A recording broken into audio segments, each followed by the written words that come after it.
Do you have an irregular heart rate and would love a natural solution?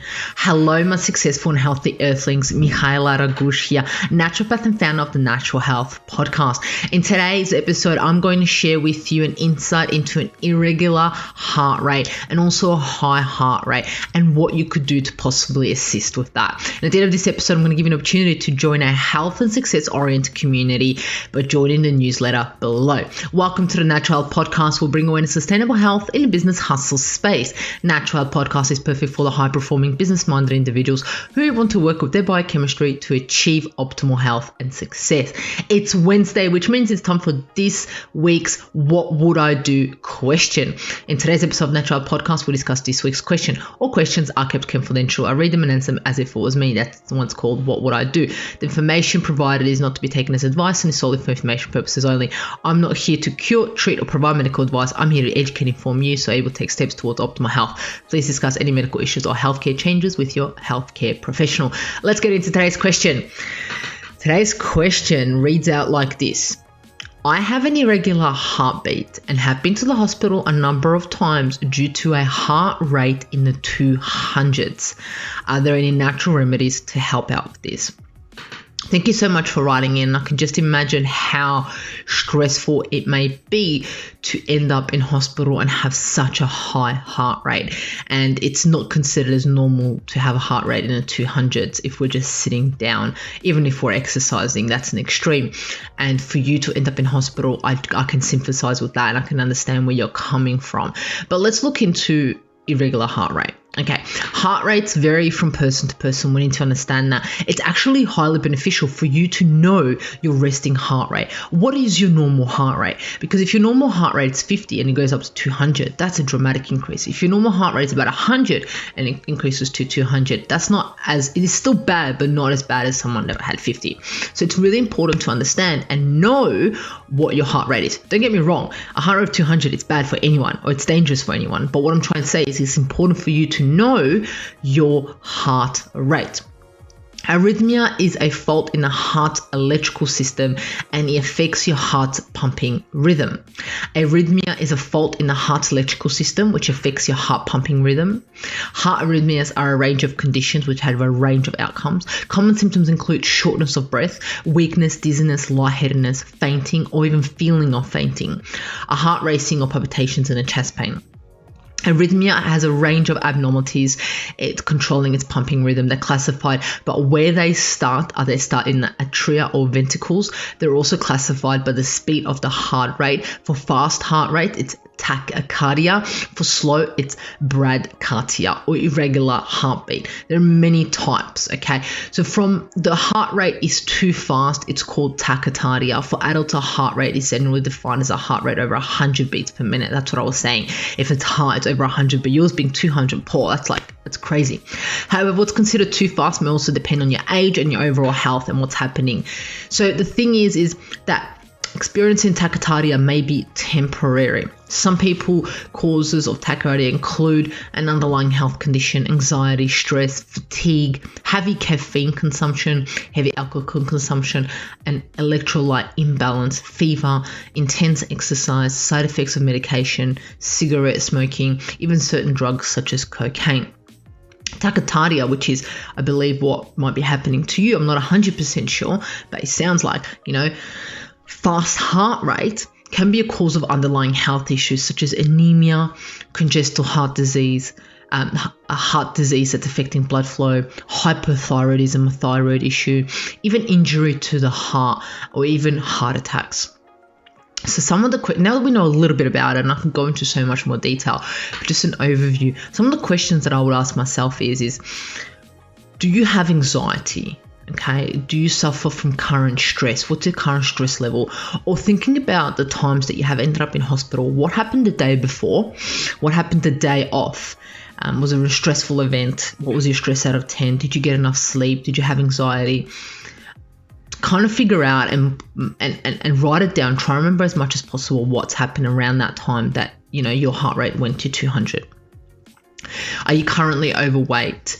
Do you have an electrolyte imbalance? Are you consuming too much caffeine? Are you consuming too much alcohol? Are you consuming drugs or medications, even such things as cocaine? Are you smoking? Did you have high intensity exercises? Do you have any current underlying health issues, such as do you have anemia? Do you have injury to the heart? Do you have a previous heart attack? What type of current medications are you taking? What is your sleep like? Do you have a diet? What's your diet like? Do you have a diet diary where you look at your diet? What is your water intake like? Do you have heart disease in the family? Did you have a fever? Did you have a fever when those things happened? Are you fatigued? Any other underlying conditions within you or your family? This is good to consider and take in consideration because this can all cause it, okay? Now, the question is what would I do? Okay, if this happened to me, the first thing that I would do is investigate. That's the step one. I would investigate. I would get blood tests run to look at my thyroid, to look at my heart, to look at my iron, and to look at my electrolyte balance. I need to look at all this and then consider it to be at an optimal level, not in a level of okay, you may have a disease, but I would talk to a healthcare professional that can look at my blood test results and look at the optimal levels, okay, for me to function optimally. I would even maybe do a ECG. I would look at if there's an injury to the heart and investigate further in this. I would look at if I have obstructive sleep apnea, maybe even do a sleep study, at home sleep study. I would look at diabetes, so blood test results. I would look at identify any triggers such as food, environmental toxins, environmental pollutants, people, situations. Anything of that is exaggerating my anxiety, exaggerating my stress, making it worse, even work. Then what I would do is I would see so if this is the number one thing that I have to put in there, if you experience chest pains, difficulty of breathing, or even fainting, you need to go to the emergency room ASAP. Okay. Now that I've got that out of the way, that's a must. But I would ensure if I do have any excess weight on me, I would lose that. I would reduce or remove smoking because this can trigger it. I would remove or reduce my intake of drugs, remove or reduce alcohol and caffeine because these are all like caffeine in itself is a stimulant, right? I would review my current work and my workload. Is my work causing this? Is my work causing me stress? Have I gotten all of these irregular heart rate and this fast tachycardia around work situations, work deadlines and so forth?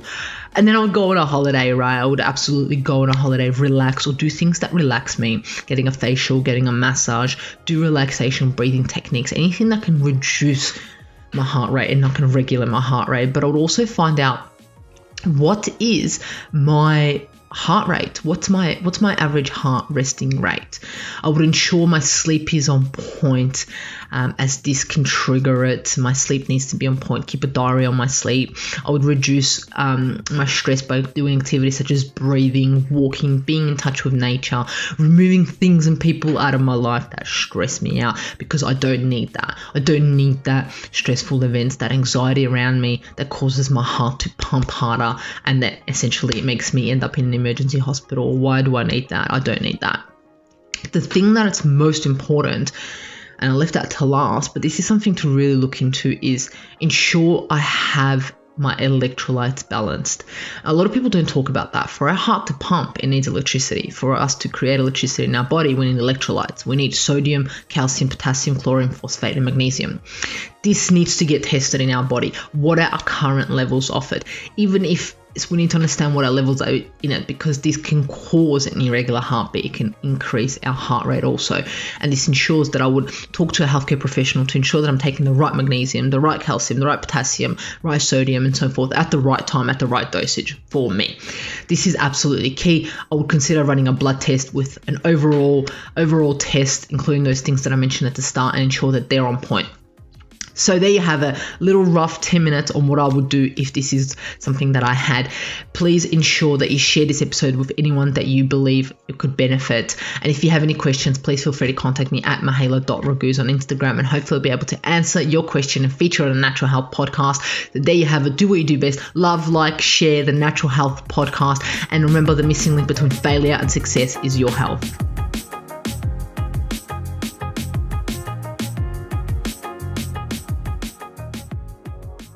taking. Consult your own medical professionals for any medical issues that you may be having. This entire disclaimer also applies to any guests or contributors to the Natural Health Podcast. It is advised that you consult your doctor or healthcare professional in relation to any health concerns you may be having.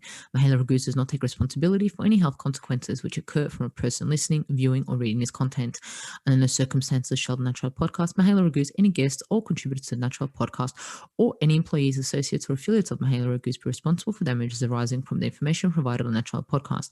By listening to this podcast, you agree not to use this podcast as medical advice to treat any medical conditions in either yourself or others. Please note, if you're taking prescription, do not stop your medication or start a new protocol, including but not limited to supplements, diet, lifestyle changes without consulting a doctor or healthcare professional. If you or any person has a medical concern, you should consult with your healthcare provider or seek other professional medical advice. Never disregard professional medical advice or delay in seeking it because of something that you have read or heard on the Natural Health Podcast or in any linked materials. If you think you may have a medical emergency, call your doctor or emergency services immediately. Neither Mahela Raguse nor the publisher of this content takes responsibility for the possible health consequences of any person or persons reading or listening or following the information in the educational content.